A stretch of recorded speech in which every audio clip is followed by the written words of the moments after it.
Indian forest act അഥവാ Indian വന നിയമം നിലവിൽ വന്നത് 1927 ഇതിൽ പ്രധാനമായിട്ടും 13 ചാപ്റ്റേഴ്സാണുള്ളത്. ഇതിൽ തന്നെ 86 സെക്ഷൻസും ഉണ്ട്. വനങ്ങളെ പ്രധാനമായിട്ടും 4 കാറ്റഗറീസിലാണ് ഇൻക്ലൂഡ് ചെയ്തിട്ടുള്ളത്. ആദ്യത്തേത് റിസർവ്ഡ് ഫോറസ്റ്റ്. ഈ റിസർവ്ഡ് ഫോറസ്റ്റ് എന്നത് ചാപ്റ്റർ 2 ഉൾപ്പെട്ടിരിക്കുന്നത്. അതിൽ തന്നെ സെക്ഷൻ 3 മുതൽ 27 വരെ. റിസർവ് ഫോറസ്റ്റ് എന്ന് പറഞ്ഞാൽ ഇത് ഗവൺമെൻറ് ഓൺ ചെയ്യുന്നതാണ്. ഇവിടെ പലതരം ആക്ടിവിറ്റീസും ബാൻഡാണ്.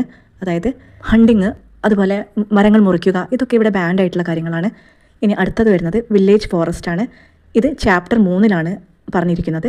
സെക്ഷൻ 28. നമ്മൾ പറഞ്ഞു റിസർവ് ഫോറസ്റ്റ് എന്ന് പറഞ്ഞാൽ അത് ഗവൺമെൻറ് ഓൺഡാണ്.